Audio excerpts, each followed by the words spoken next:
एक, जब जीव सच्चे मन से अपनी आत्मा, प्राण एवं सब सामर्थ्य में परमेश्वर को भजता है, तो वह करुणामय उसे अपने आनंद में स्थिर कर देता है।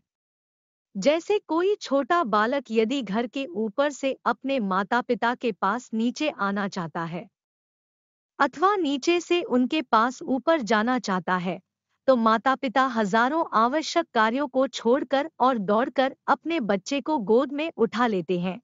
वैसे ही जब कोई सच्चे आंतरिक भाव से कृपानिधि परमेश्वर की ओर चलता है, तो वे अनंत शक्ति रूप अपने हाथों से उस जीव को उठाकर सदा के लिए अपनी गोद में रख लेते हैं। फिर उसे किसी प्रकार का दुख नहीं देते और वह सदा आनंद मग्न रहता है। दो, जो परमेश्वर की स्तुति, प्रार्थना और उपासना नहीं करता, वह कृतघ्न और महामूर्ख है, क्योंकि जिसने जीव के सुख के लिए इस जगत के सारे पदार्थ दे रखे हैं, उस ईश्वर के गुण भूल जाना, उसी को न मानना कृतघ्नता और मूर्खता ही है। तीन, सब मनुष्यों को सब प्रकार से सब काल में सत्य से ही प्रीत करनी चाहिए, असत्य से कभी नहीं। हे मनुष्यों, तुम अमृत अर्थात झूठ या अन्याय के करने में कभी प्रीत मत करो। चार, सत्य से ही मनुष्यों को व्यवहार और मुक्ति का उत्तम सुख मिलता है। पांच, सत्याचरण का ठीक ठीक फल है कि जब मनुष्य निश्चित रूप से केवल सत्य ही मानता, बोलता और करता है, तो वह जो काम करता और कराना चाहता है, वे सब सफल हो जाते हैं। छह, धर्म का स्वरूप न्यायाचरण है। न्यायाचरण इसे कहते हैं कि पक्षपात छोड़कर सब प्रकार सत्य का ग्रहण और असत्य का परित्याग किया जाए। सात, जो मनुष्य महामूर्ख है, वे ऐसा समझते हैं कि सत्य से व्यवहार का नाश और असत्य से उसकी सिद्धि होती है। परंतु यदि कोई भी पुरुष किसी को व्यवहार में झूठा समझ ले, तो उसकी सारी प्रतिष्ठा और विश्वास नष्ट होकर उसके व्यवहार का भी नाश हो जाता है। और जो सब प्रकार के व्यवहारों में झूठ छोड़कर सत्य ही बोलते हैं, उनको तो लाभ ही लाभ होता है, हानि कभी नहीं होती। सत्य व्यवहार का नाम ही धर्म और इससे विपरीत का अधर्म है। क्या धर्म को फल सुख और अधर्म का फल दुख ही नहीं है?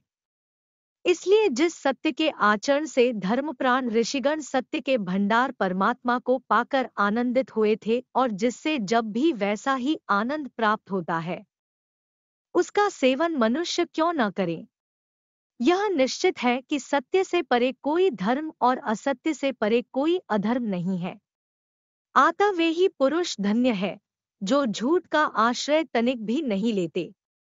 आठ, जो वेदशास्त्रोक्त हो और जिसकी प्रत्यक्षादि प्रमाणों से परीक्षा कर ली गई हो, वह पक्षपात शून्य सत्य ही न्याय रूप धर्म है।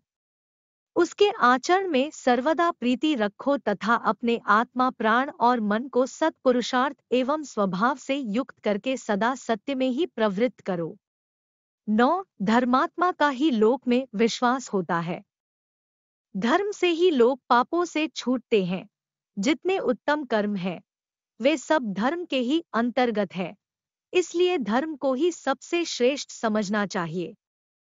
10, जिस मनुष्य ने किसी के सामने एक बार भी चोरी, जारी या मिथ्या भाषणादि कोई कुकर्म कर लिया, उसकी प्रतिष्ठा उसके सामने मृत्यु पर्यंत नहीं होती। जैसी हानि मिथ्या प्रतिज्ञा करने वाले की होती है, वैसी और किसी की नहीं होती। इसलिए जिसके साथ जैसी प्रतिज्ञा की जाए, उसके साथ उसे उसी प्रकार पूरा करना चाहिए। 11, जो मनुष्य विद्या कम भी जानता हो परंतु दुष्ट आचरण छोड़कर धार्मिक आचरण करता हो तथा खाना पीना, बोलना सुनना, उठना बैठना, लेना देना आदि सब व्यवहार यथायोग्य सत्यानुकूल करता हो, वह कभी दोह को प्राप्त नहीं होता।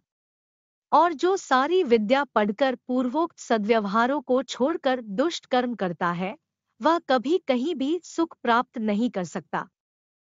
12, विद्याभ्यास सुविचार, ईश्वरोपासना, धर्मानुष्ठान, सत्संग, ब्रह्मचर्य एवं जितेंद्रियता आदि जितने उत्तम कर्म हैं, वे सब तीर्थ कहलाते हैं, क्योंकि इनके द्वारा जीव दोहक सागर से तर जा सकते हैं।